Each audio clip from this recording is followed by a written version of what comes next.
Assalamu alaikum wa rahmatullahi ta'ala wa barakatuhu jama'a ga labaran duniya. Da ɗumi-ɗumi Muhuyi Magajiri Mungado ya koma jam'iyyar NNPP ta tsohon gwamna Kwankwaso.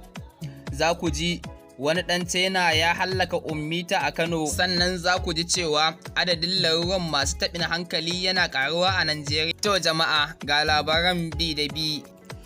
Hukumomi a Kano sun tafke wani ɗan ƙasar China mai suna Mr. Jen bisa da zargin shi da hallaka wata mata mai suna Ormun Kursim wacce aka fi sani da Ummita a Jambulo. Rahotanni sun ce Mr. Jen, wanda tsohon saurayin Ummul Khair ne, ya kutsa kai tsaye cikin gidansu da daddare a ranar Juma'a inda ya caka mata wuƙa.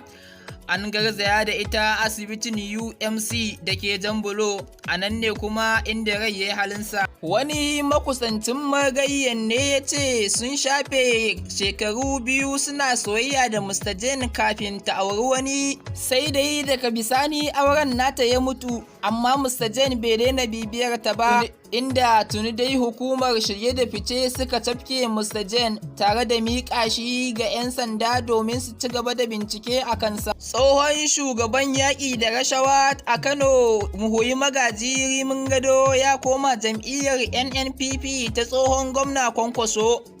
Muhuyi Magajiri Mungado ya shaida cewa ya shiga NNPP ne bayan tattaunawa da magoya bayansa, sannan ya ce shugaban jam'iyyar ya nemi da ya shigo cikinta. Muhuyi ya shaida cewa ya sha alwahin baiwa jam'iyyar gudunmawa don ta yi nasara.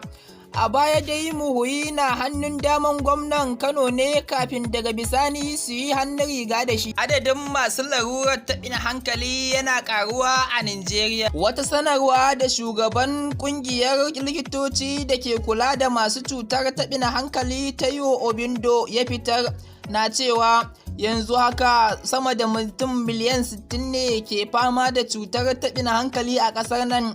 Tayo Obindo kuma ya ce kula da masu fama da cutar taɓin hankalin ya tabarbare ganin yadda mutanen ke karuwa. A ƙarshe dai masanin ya ce kashi 90 na marasa lafiyar ba su da hanyar zuwa asibiti domin samun kulawar likitoci. To jama'a, ana muka kawo ƙarshen labaran, sai an jima.